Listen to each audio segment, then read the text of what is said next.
Good morning. সেদিন চলে গেছি সকাল সকাল রেডি হয়ে সবাই মিলে এএসপি স্টেডিয়াম, দুর্গাপুর এএসপি স্টেডিয়ামে শ্রমিক মিলন উৎসব হচ্ছিল, উদ্বোধন হচ্ছিল। আমার বাবাই করছিল উদ্বোধনটা, বেসিক্যালি আরও অনেকেই করছিল।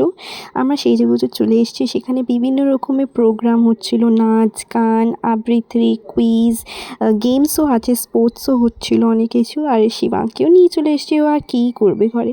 দেন ফার্স্টেই আমরা একটা কুল্লার চা খেয়ে নিয়েছিলাম। শীতকালে চা খেতে ভীষণ ভালো লাগে, গরম গরম খেলাম আমরা সকলে।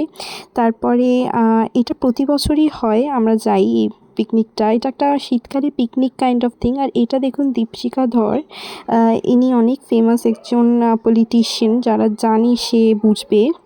দেন শিবাঙ্ক রেস করলো। আর এখানে শপিং জায়গাও ছিল, যেখানে মা অনেক কিছু কিনলো, মা দিদিরা। দেখুন এদের মুখগুলো কি খুশি এত কিছু কিনে, অনেক ভালো ছিল। দেন নাচ গান বললামই হলো।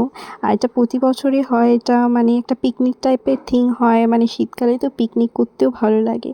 দেন বাবাদের গেম হচ্ছিলো। দেন খাওয়া দাওয়া নর্মাল, যেটা ফ্রাইড রাইস, ফুলকপি রোস্ট, একটা পনির পাসিন্দা ছিল, দেন চিকেন, চাটনি, মিষ্টি, পাঁপড়, যাই হোক, আইসক্রিম। দেন কুইজ গেম হচ্ছিলো, আমরা জিতলাম। আর দেখুন শিবাঙ্কও জিতলো রেসে, আর স্নেহাও জিতলো। তো পেলাম, গিফটসও পেয়েছে সবাই অনেকে। দেন ঘরে এসে মাথা ব্যথা করছিলো, তো রেস্ট করলাম, আমরা চা খেলাম, গল্প করলাম।